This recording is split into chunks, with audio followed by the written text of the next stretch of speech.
noite, educadores. Vamos chegando. Pedagoga Anne, seja bem-vinda. Isso aí, o pessoal tá chegando.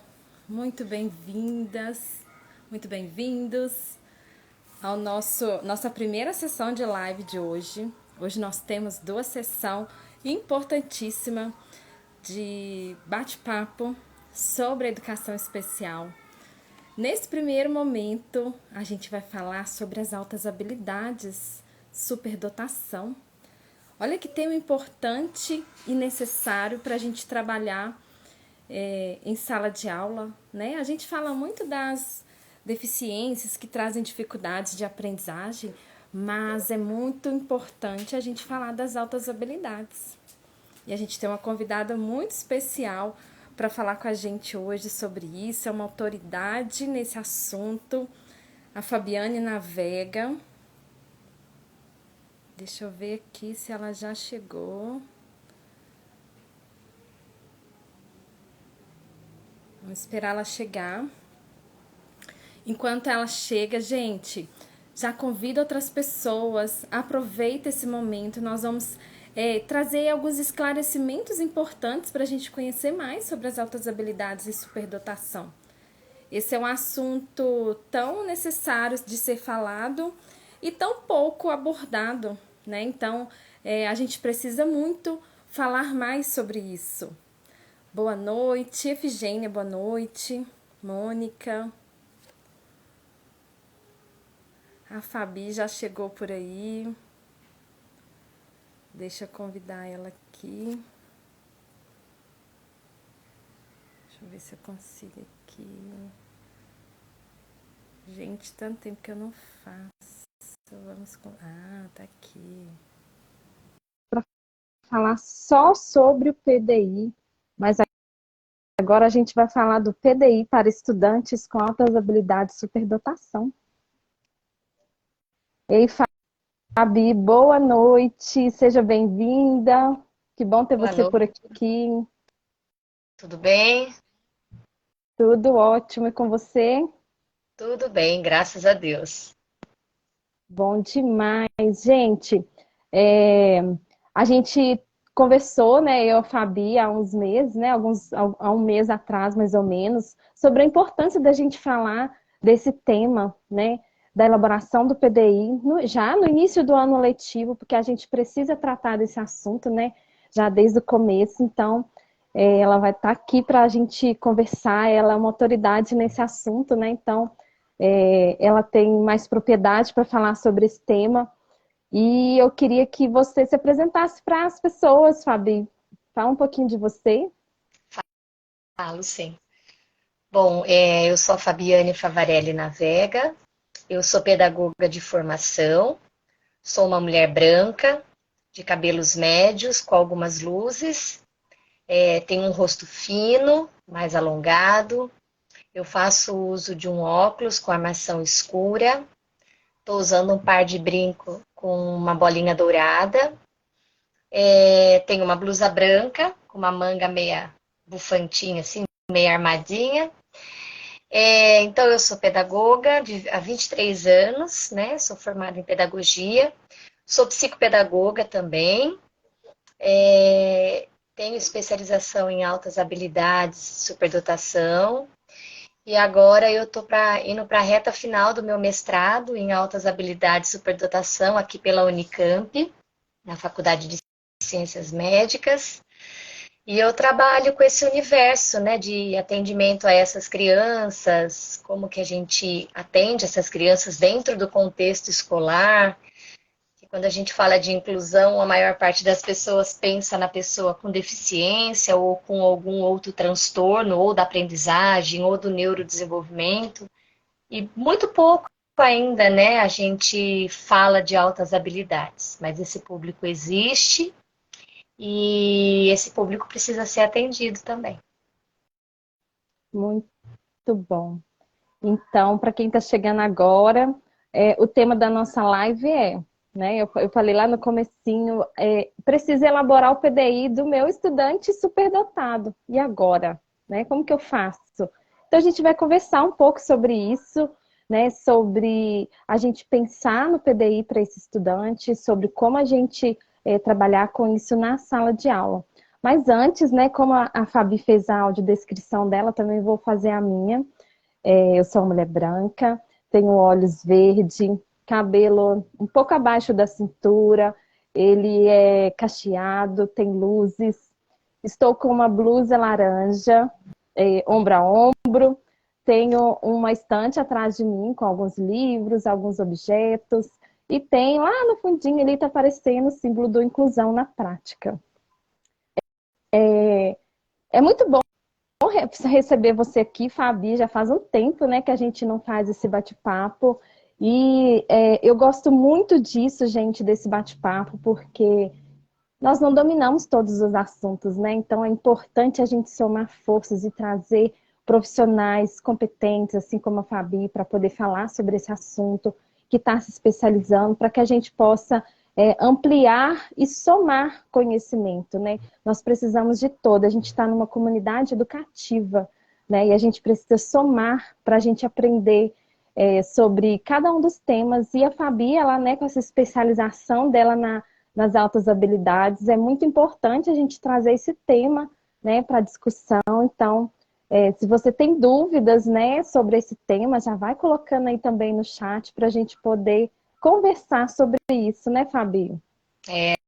Eu acho que é muito importante isso. Acho que tanto para o educador, né, no contexto escolar, o educador, o coordenador, mas também para muitas famílias, né? Eu compartilhei, Verdade. eu fiz o convite para várias pessoas, uma grande parte é de família, né, de crianças, porque ainda a gente vê uma certa dificuldade das escolas, né, Ana, em estarem pensando nesse PDI ou nesse PEI, como alguns costumam falar também, para esse estudante, né? E Uhum. a realidade que a gente vive é que ainda algumas escolas não têm esse plano muito bem, né, compreendido e muito bem elaborado, e o que a gente sabe que dificulta todo o trabalho, né, de atendimento especializado para qualquer estudante que seja, né? Verdade. E aí é importante a gente falar, né, que quando a gente fala de PEI ou de PDI, né, que é o mesmo documento, só muda as regionalidades, né, mas a gente está falando do mesmo documento, da construção de um documento que vai individualizar o atendimento para o estudante que tem necessidade educativa especial. Então, a gente não está falando de dificuldades, mas de uma necessidade. Então, quando a gente fala das altas habilidades, né, Fabi, a gente está falando, ele tem uma necessidade educativa diferente dos outros estudantes e que precisa ser observada. Então, por isso, a gente vai construir um PEI para ele que faça sentido, que atenda essa necessidade educativa que é especial, que é individualizada, que é característica daquele estudante. Então, a gente começa, e é muito bom a gente ter famílias aqui, porque a gente começa pelo primeiro passo, que eu sempre trago quando a gente fala da construção de um PDI ou de um PEI, que é conhecer a história de vida do estudante. Saber quem é esse estudante, quais são as suas necessidades educativas de fato, né? Quem é esse estudante, quais são as suas preferências, né? A gente vai dar foco aqui para as altas habilidades. Quais são as preferências? Em qual área específica do conhecimento ele tem uma habilidade superior? Em todas? Em uma específica? Né? Então é importante a gente conhecer tudo isso para a gente ter um ponto de partida, né, Fabi? É importante, sim. Eu gosto de pensar, não sei se você compartilha da mesma ideia que eu, da mesma opinião. Eu acho que o PEI, o PDI, ele deveria ser elaborado para todos os estudantes da nossa sala de aula. Não única e Concordo. exclusivamente o público-alvo da educação inclusiva ou da educação especial. Porque cada estudante que está ali dentro tem uma necessidade específica, uma necessidade singular e também tem Uhum. habilidades, né? Tem potencialidades. Então, eu acho que esse plano, ele deveria, assim, ser para todos, né? Quem sabe um dia a gente não consiga colocar isso em prática. Mas ele é muito importante. Você trouxe a questão da história de vida, né? Dessa família, dessa criança. E eu gosto muito de discutir que a gente costuma falar, né, que nós temos o espectro da criança autista, que é aquela, né, variedade, aquele grande universo, né, que existe. E eu costumo pensar que também na questão das altas habilidades de superdotação, nós temos uma variedade gigantesca entre as crianças. Nenhum vai Verdade. ser igual ao outro, cada um vai ter a sua necessidade, a sua habilidade, cada um vai ter a sua área específica, né? O seu interesse específico. Então, isso que você traz de conhecer mesmo essa história de vida dessa criança, dessa família que também, né, está junto ali, convivendo, eu acho que é o primeiro passo, é conhecer quem é o meu estudante. Porque às vezes algumas ideias ficam ali impregnadas, né, no nosso Uhum. inconsciente, e a gente vai repassando isso de geração em geração, de que essas crianças, né, elas não precisam de apoio, elas caminham Uhum. sozinhas, elas Sim. são boas em tudo. Então, existem algumas ideias ainda meio equivocadas nesse assunto. Que E quando a precisa gente vai ser de fato, construída, né? sim, constantemente, e a gente desconstrói isso conhecendo a história de vida dessas crianças, conhecendo essa família, essa criança, como foi o desenvolvimento.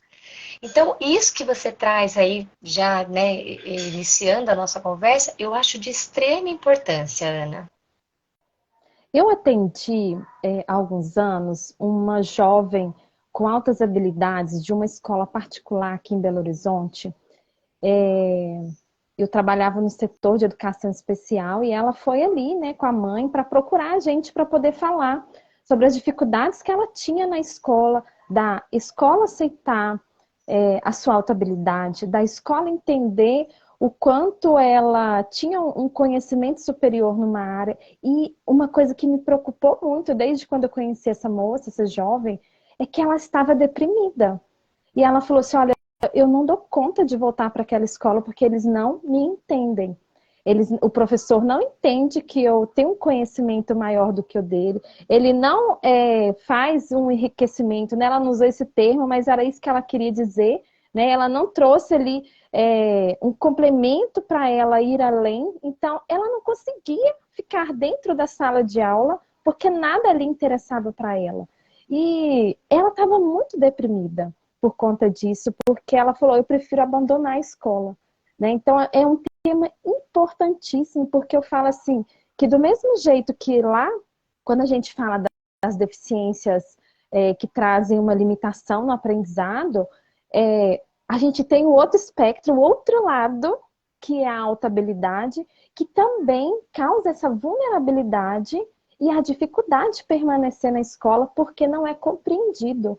Né? Então, eu considero esse tema tão importante da gente falar. Então, assim, toda vez que você conversa comigo, eu falo assim, eu topo na hora, porque esse é um tema extremamente necessário. E tem poucas pessoas falando sobre isso, trazendo, abordando esse tema. Então, eu acho tão importante você abordar isso, trazer isso para a gente, porque eu vi alguém falando assim: olha, não tive um estudante com altas habilidades, a pedagoga Anne, mas ela quer aprender sobre, né? Então é importante a gente aprender, porque de repente a gente tem alguém ali na sala que tem essas características e a gente nem percebe, né? Então, acho Ah, que a gente podia falar um pouco disso, né? Assim, como que a é. gente percebe que alguém tem uma alta habilidade, um estudante tem uma alta habilidade na sala de aula? Bom, antes da gente falar como que a gente percebe, né, eu gostaria acho que a maior parte que estão aqui conosco é da área da educação. Então, assim, com certeza, ao longo da sua prática pedagógica, ao longo da sua experiência dentro da escola, você teve sim estudantes com altas habilidades, né? Na verdade, o que a gente tem é ainda uma invisibilidade muito grande desses estudantes, né? Por conta daquelas ideias que a gente vai carregando de que eles são gênios, né? De que eles são só da área acadêmica, que são só da Uhum. área intelectual. E não, é um universo muito mais amplo. Então, provavelmente, muitos estudantes já passaram pelas nossas mãos e nós nem nos demos conta de que esse estudante poderia ter altas habilidades. Então, acho que é um uma ideia que a gente tem que desconstruir, como você falou. Uhum. Então, assim, se a gente for pegar a definição pela Política Nacional da Educação Especial de 2008, ela vai trazer que esses estudantes, eles apresentam uma habilidade acima da média, uma grande criatividade, um comprometimento com a tarefa, em uma área do conhecimento ou em várias áreas, né? Pode ser concomitante. E quando a gente fala de altas habilidades, a gente parte da ideia de que nós não temos somente um único tipo de inteligência, né? Que é a inteligência acadêmica. Então, se a gente Uhum. for lá, né, retomar os estudos do Gardner, a gente vai ver que nós temos vários tipos de inteligência. A psicomotricidade é uma, a artística, a intrapessoal, a interpessoal, a naturalista e tantas outras, né? Hoje a gente fala de 9 tipos de inteligência. Uhum. Então, assim, persistir naquela ideia de que eu só vou ter um aluno na minha sala de aula com altas habilidades na parte acadêmica é um pensamento ainda muito, né, muito restrito. A gente precisa ampliar essa concepção. E também eles se apresentam de forma muito diversa. Então, eu tenho multis potencialidades, eu tenho uma heterogeneidade muito grande dentro desse universo, né? Então, eu tenho crianças que podem ter deficiência, mas também podem ter altas habilidades. Então, eu posso ter uma pessoa surda, com altas habilidades, eu posso ter um cego, eu posso ter uma criança dentro do transtorno do espectro com altas habilidades. Então, é um universo muito grande. Mas, geralmente, essas crianças, elas apresentam um desenvolvimento em alguma área ou em várias áreas acima daquilo que é esperado. Então, a gente tem ali, né, um marco de desenvolvimento, vamos dizer assim, e essas crianças, elas fazem algumas coisas além, acima do que é esperado para aquela faixa etária. Então, a gente precisa ficar de olho, porque às vezes a gente fica esperando só, não, é só intelectualmente, e não. Às vezes eu tenho uma criança que tem uma desenvoltura muito grande, uma habilidade muito grande para música, para artes, né, para liderança. Então a gente Uhum. precisa ficar de olho mesmo nessas questões.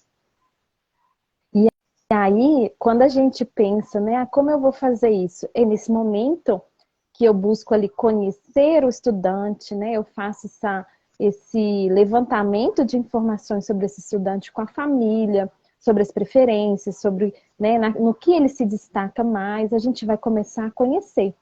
E aí a gente tem um outro passo, né, porque esse é o primeiro passo, quando a gente tem ali, né, para fazer a história de vida, ou a anamnese que muitos dizem, né? Mas eu gosto de chamar de história de vida, porque a história de vida ela vai um pouco além e ela traz para a gente uma percepção do estudante em todos, de forma integral, né? Na questão da família, das relações com os amigos, com as outras pessoas. E outra coisa importante é a gente fazer a avaliação pedagógica inicial.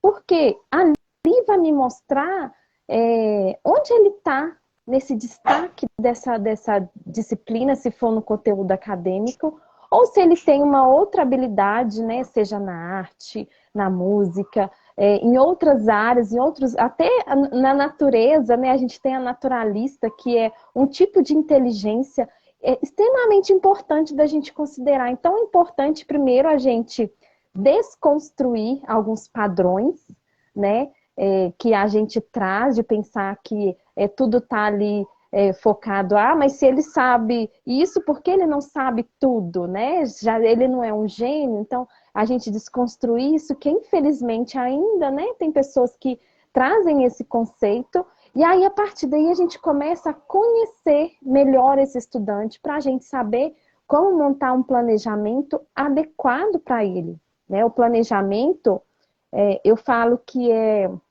o quarto passo. E aí o primeiro é fazer história de vida, o segundo é a gente ter esse diagnóstico, o terceiro é a gente fazer essa avaliação pedagógica inicial e só logo, né, depois que a gente traz todo esse acervo de informações sobre o estudante que a gente começa a pensar em planejar. E às vezes a gente faz o contrário, o estudante chega lá e a gente já começa na sala de aula da atividade uma atrás da outra e não sobra tempo para conhecer o estudante, para saber, né, um pouco mais sobre ele, para aprofundar sobre os conhecimentos a respeito desse estudante. E tem professor que pensa que é perda de tempo, né? Então a gente precisa também pensar sobre isso, né? Quando a gente faz esse levantamento, a gente ganha tempo, porque eu paro de ensinar de forma aleatória para o meu estudante, eu começo a planejar de forma focada. E aí onde a gente entra em algo que é muito importante, a Fabi acho que tem mais propriedade para falar sobre isso, que é o enriquecimento curricular, né, Fabi? Você traz várias informações, né, Ana? Eu acho que conhecer o aluno é fundamental. Eu gosto muito quando a gente vai pensar no PEI desse aluno, no PDI, que ele deve fazer parte da elaboração desse plano. Ele e a família, porque são duas fontes de informações extremamente relevantes. A família, que tem todo um histórico de desenvolvimento, de quais foram os estímulos que deram certo, quais foram, né, as estratégias que deram certo, quais são os interesses que essa criança traz. E a criança em si, dar voz para ela. Eu acho que isso é extremamente relevante.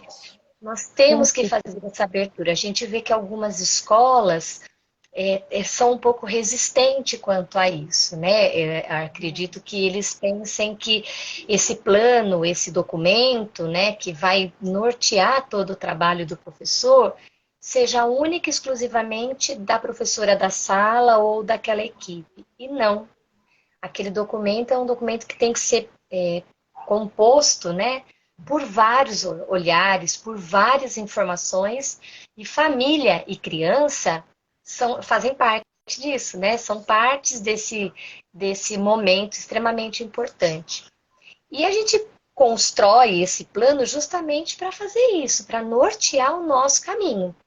Eu preciso saber quem é a minha criança, eu preciso saber o que ela já domina, qual é a área de interesse, o que ela gosta, de que forma que ela aprende e quais são ainda as necessidades que ela tem, né? Quais são as estratégias que eu tenho que pensar para realmente ter um atendimento especializado para ela, né? Então, esse plano ele é de extrema importância para que seja elaborado.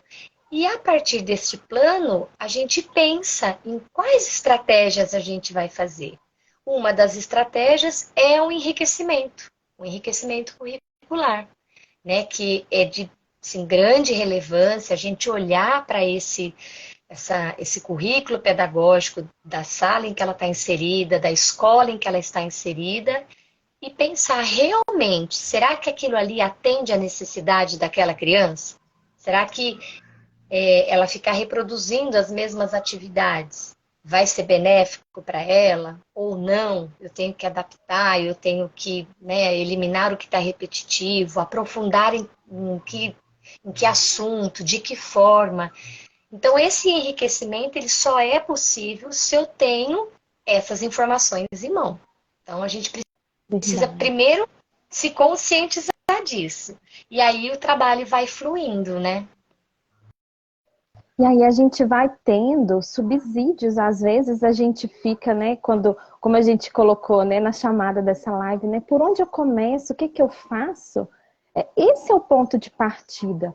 E por que que às vezes parece que não vai funcionar? Porque é simples fazer, né? Não é uma coisa complicada, às vezes as pessoas ficam aguardando assim que a gente dê passos complicados, coisas que vão além daquilo que a gente tem em mãos, e às vezes a resposta está ali à nossa frente, com os pais, né? Com o próprio estudante que vai contar mais sobre ele, sobre as suas preferências, né? E geralmente, né, a gente sabe como adulto que quando a gente é chamado para falar de um tema que a gente gosta muito, a gente se empolga, né? Então a gente fala, a gente traz aquele contexto de tudo que a gente acha importante. Então esse estudante, ele também vai se sentir pertencente, vai se sentir parte, vai falar, olha, esse professor realmente se preocupou comigo, em me conhecer, em saber, né, a respeito daquilo que eu gosto, daquilo que eu desejo fazer, e de repente, né, essa habilidade que ele vai identificar não está nas habilidades acadêmicas, né? Então, assim, se não tiver essa conversa, esse, esse relacionamento construído, a gente talvez não consiga identificar. E às vezes acontece isso que a Fabi falou, né? O estudante passa por nós sem a gente perceber que ele tinha uma alta habilidade. Por quê? Porque eu não conheci, né? Não busquei conhecer esse estudante e nem as suas preferências, suas habilidades.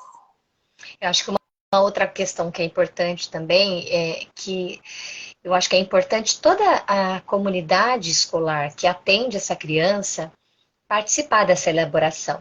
Então, eu acho que a gente tem que chamar, assim, o professor de artes, o professor de educação física, o professor de informática, a professora auxiliar.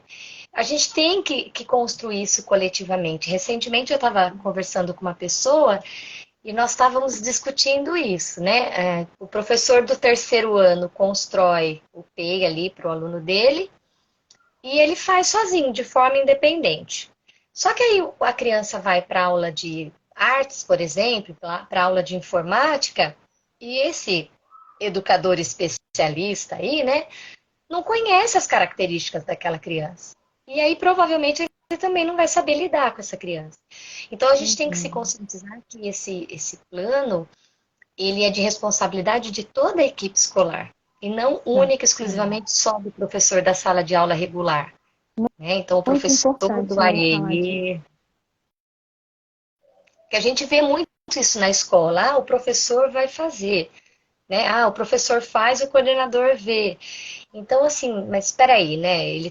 A criança tem só um professor, né? E o restante, né? E essa família, e essa criança, né? E se tiver pessoas que acompanham a criança, terapeutas ou outros profissionais, e aí eles não nos dão informações importantes também?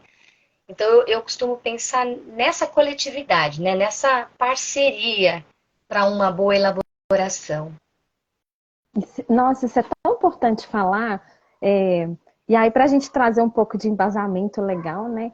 Quando a gente vai lá na resolução do Conselho Nacional, que traz as diretrizes sobre o atendimento dos estudantes com necessidades educativas, lá fala que, acho que é no artigo 5º ou no 6º, que fala da importância da gente fazer essa avaliação diagnóstica consultando a todos.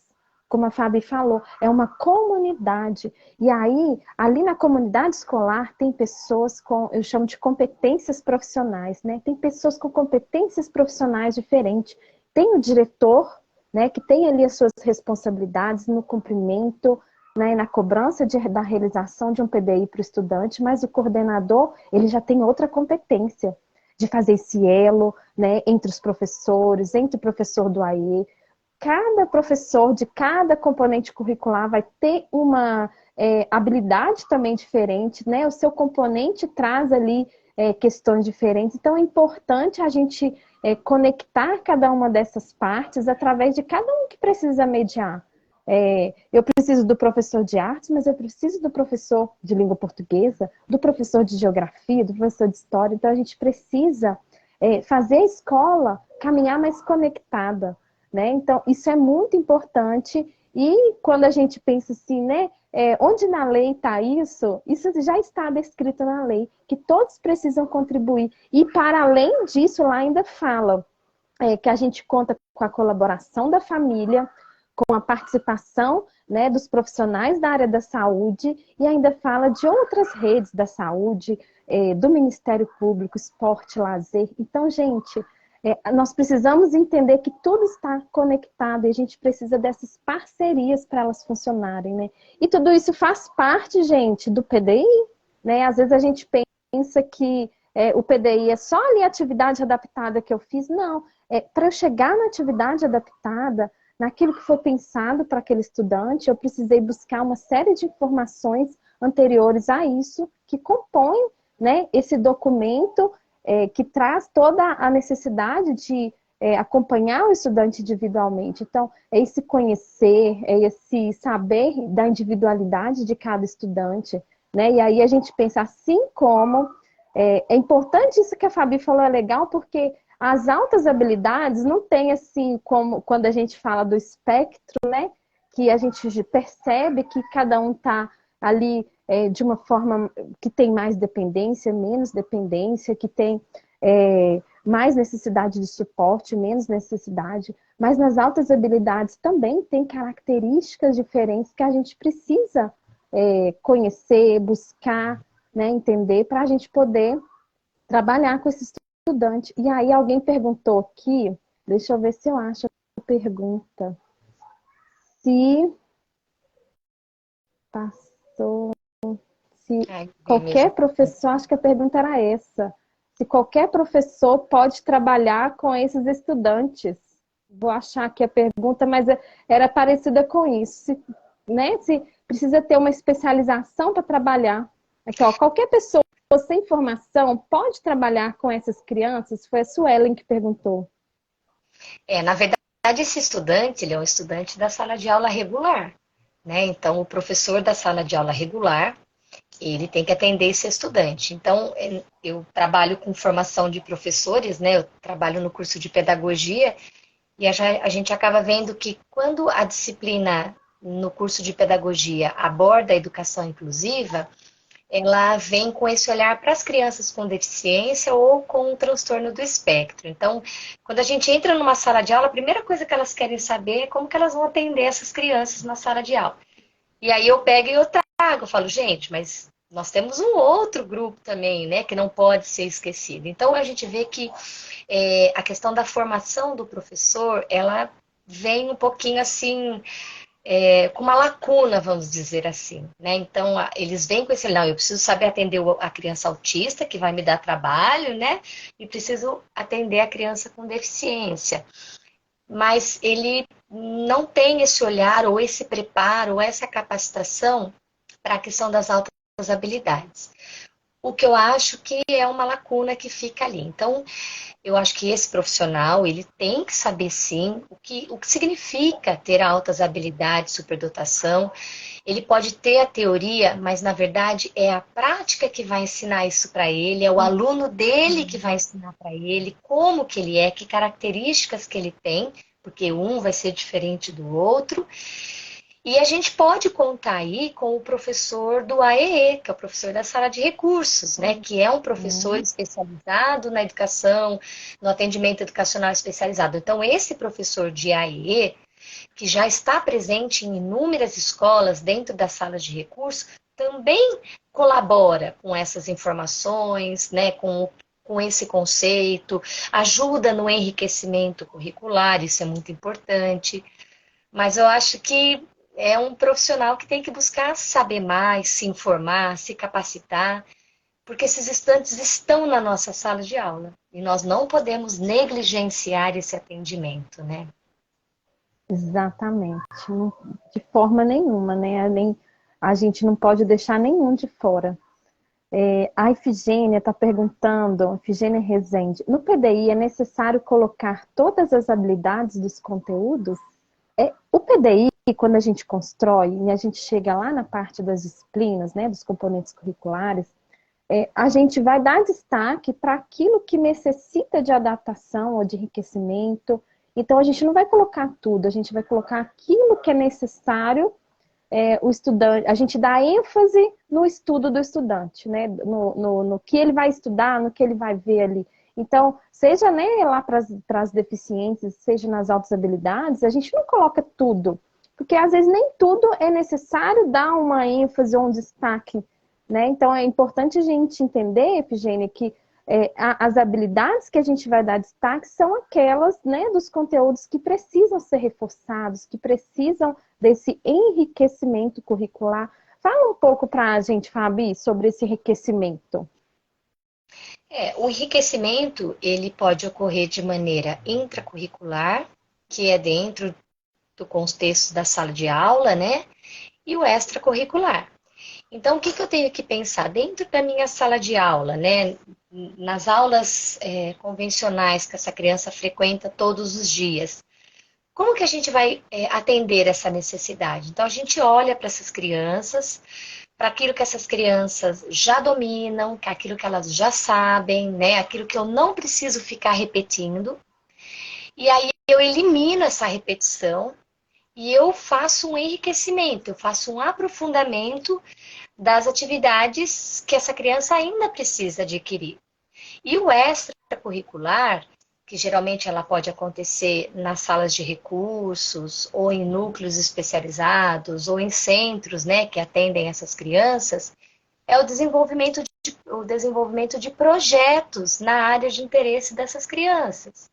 Então, é lá, junto com um professor especializado, com o professor do AEE, ou com o responsável pelo núcleo ou pelo centro, que a gente busca saber o interesse dessa criança, o que ela gostaria, né, de pesquisar, de se aprofundar, e a gente pensa num projeto para que seja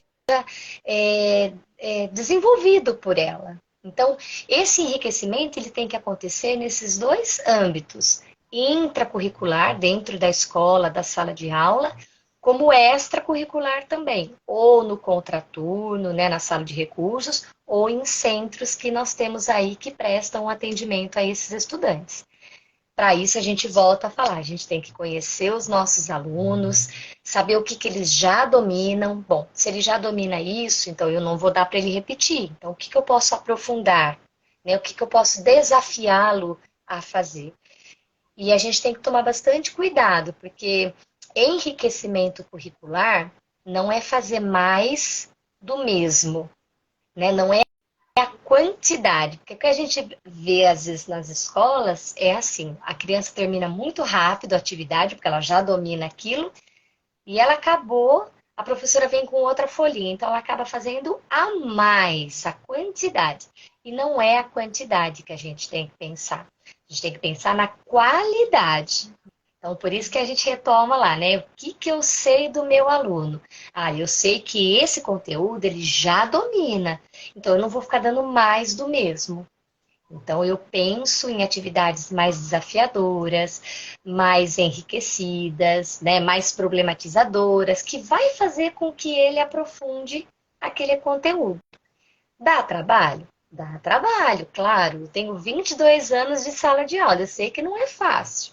Às vezes a gente tem 20, 30 alunos na sala de aula. Mas a gente tem que pensar que ali tem uma criança que não é só o intelectual. Ela tem a emoção, ela tem o social, ela tem o afetivo. Então a gente tem que pensar em atender essa demanda também. Muito bom. É muito importante a gente falar sobre isso, porque é, é, é por isso que esse público está, né, dentro do AEE, por conta dessa vulnerabilidade que eles se encontram, né?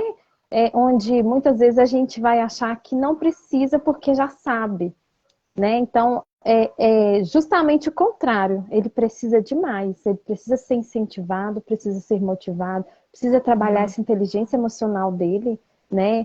Eu contei no começo, né, uma situação que eu vivenciei com uma jovem com altas habilidades de uma escola particular, bem conceituada aqui de Belo Horizonte, onde ela teve dificuldades grandes e ela estava em depressão. A mãe dela estava muito preocupada porque não era aceita na escola, os professores não aceitavam fazer esse enriquecimento com o argumento de que é tudo igual para todo mundo, né? Então, assim, um argumento que disfarçado de benefício, mas que estava trazendo muitos prejuízos, não só acadêmicos, mas emocionais para essa jovem que precisou da intervenção da Secretaria de Educação, né, para solucionar. Então, assim, a gente precisa estar muito atento aos estudantes que passam pelas nossas mãos.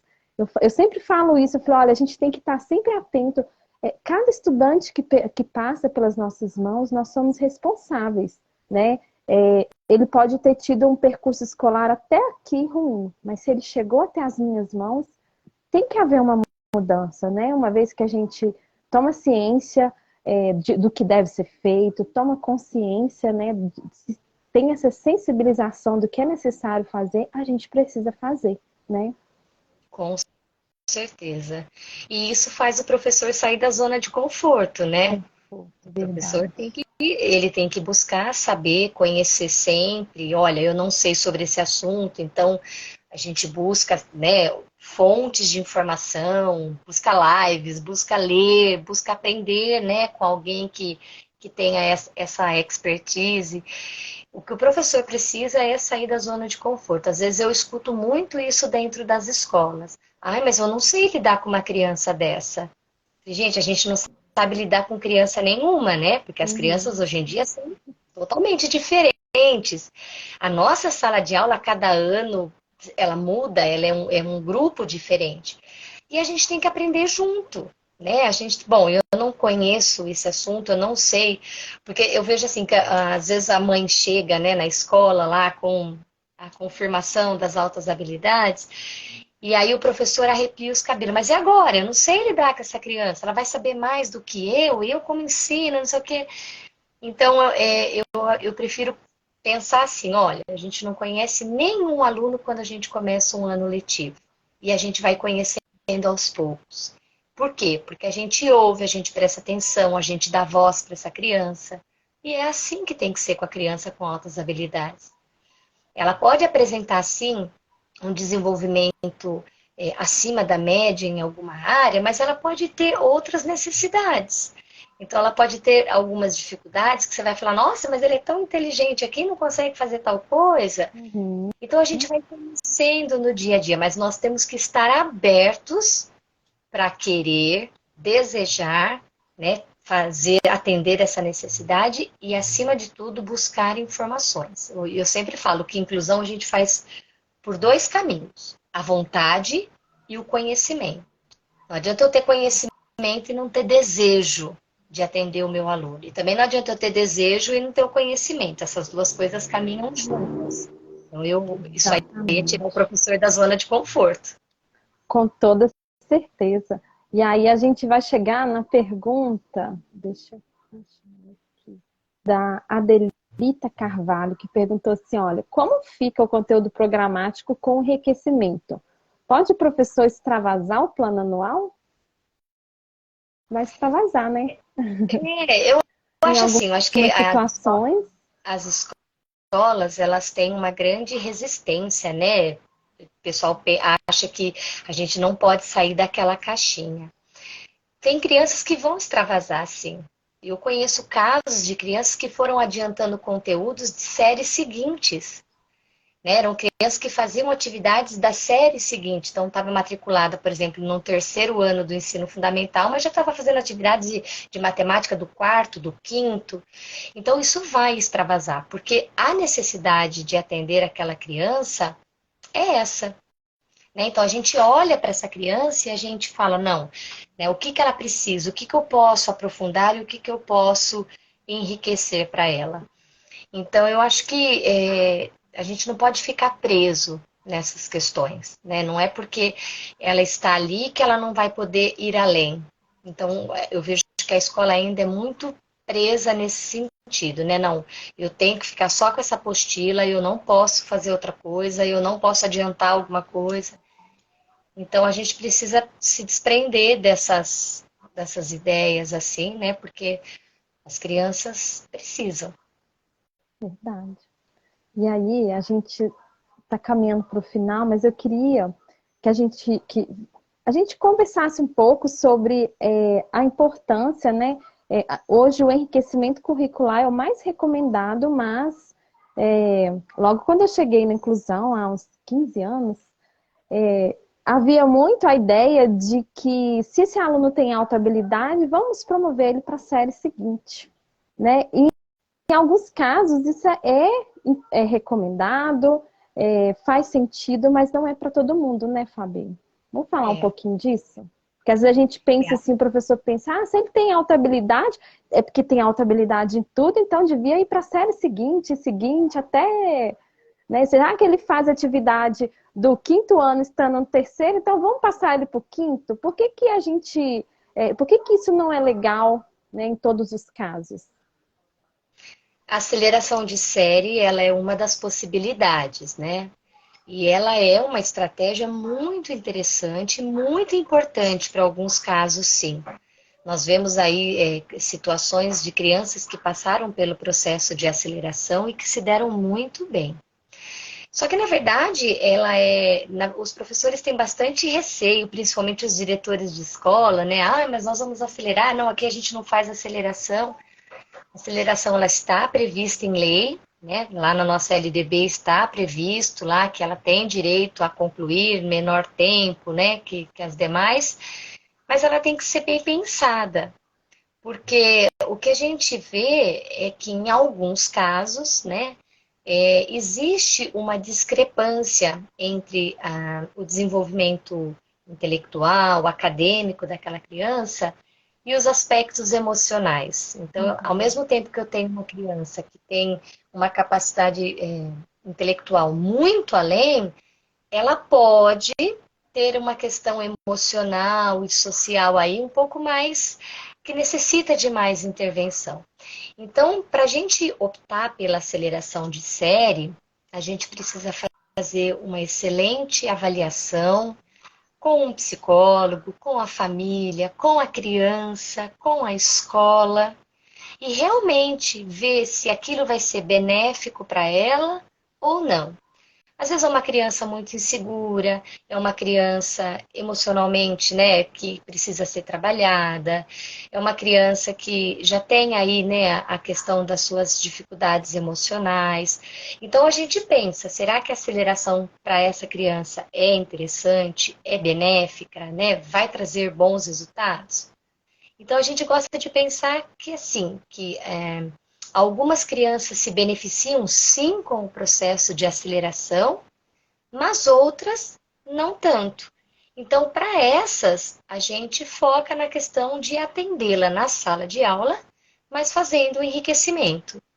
E vale lembrar que essa aceleração, ela é tanto para a entrada, né, na educação, quanto no decorrer, né, do processo da educação básica, está previsto em lei. Então, assim, é tudo uma questão de uma análise muito bem feita, de uma conversa muito bem feita entre os profissionais que atendem essa criança, família, a própria criança, a escola. E recentemente eu ouvi uma família que está optando, né, por querer fazer aceleração de série, e partiu da criança: mãe, eu não quero ficar nessa sala de aula, eu quero ficar na sala de aula das crianças que estão lá naquela. Então, a criança mesmo desejava isso.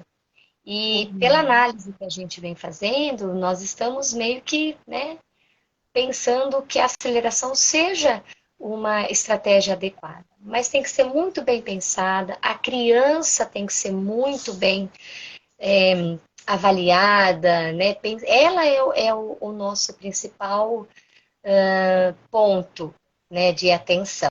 E E aí, se a gente a gente achar volta no PDI, né?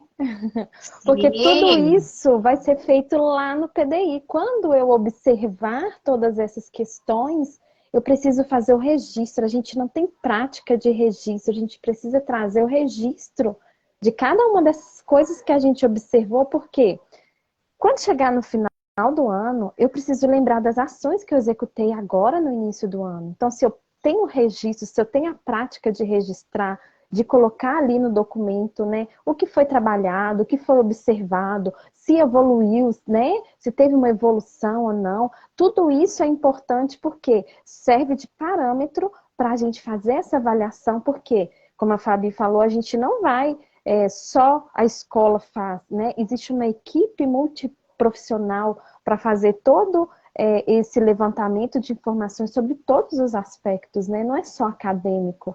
E às vezes a gente fica só focado no acadêmico. Então, onde a gente vai encontrar essas informações? No PDI. Então, veja a importância, né, Fabi, de ter um PEI, né? Vocês falam PEI, de ter o PEI elaborado, de ter esse PEI muito bem fundamentado, muito bem estruturado, porque sem ele é o nosso norte, é a nossa direção.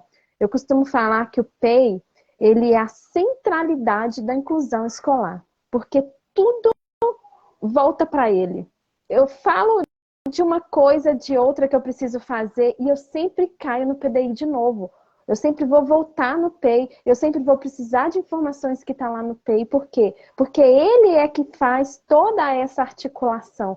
Então, veja o quanto é importante a gente ter registros, criar estratégias de registro, de compartilhamento de drives, e aí a gente vai pensando aí nas várias possibilidades de conectar todo mundo para a gente não deixar esse estudante para trás. Não podemos. E pensar que ele é totalmente flexível, né? Que ele é passível de mudanças, de adaptações, de ajustes, né? Então, eu acho que é uma questão, isso que você falou mesmo, ele é a coluna vertebral de todo o trabalho da inclusão. Sem ele, a inclusão não acontece. Sem ele, eu não sei quem é meu aluno. Sem ele, eu não sei quais são as estratégias que o meu aluno se adequa melhor ou não. Então, assim, é de extrema importância, de extrema relevância, e que a gente possa sempre pensar nisso, né? Eu tenho o seu livro lá que eu adquiri há um tempo atrás, ele está até com as folhas caindo, de tanto que eu uso, de tanto que eu empresto, né? De tanto que eu compartilho, porque eu acho que sem um bom PDI nós não temos uma inclusão. Verdade. E aí, gente, é muito importante, né? Nós vamos deixar essa live gravada para que vocês possam assistir novamente, possam fazer as anotações, né? Essas são lives educativas, então é importante trazer papel, caneta, né? E fazer registro, porque o que a gente está trazendo aqui para vocês é muito importante para o dia a dia na escola. Então, elaborar o PEI não é um relatório de final de ano, um relatório de informação sobre o estudante. É um documento de acompanhamento do processo educativo dos estudantes.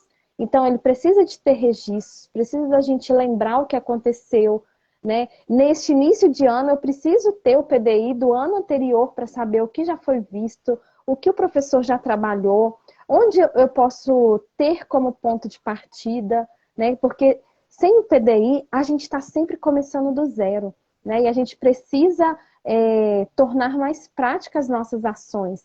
E a gente, quando constrói ferramentas, né, não existe um modelo único de PDI, né, de PEI, nós temos essa liberdade de construir, por isso que eu chamo de indicadores de qualidade, porque são itens importantes de ter em qualquer documento, independente do modelo ou da rede que a gente está, a gente vai pensar em cada uma dessas ações, né, que eu vou repetir aqui rapidinho para quem quiser anotar depois, que é a história de vida, o diagnóstico, uma avaliação pedagógica inicial, o planejamento,